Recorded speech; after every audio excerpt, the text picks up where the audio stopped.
Hello everyone, welcome to Online Help Guide.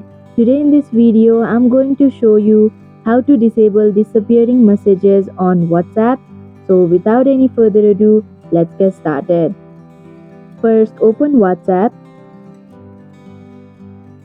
Open up the chat where you had enabled disappearing messages on.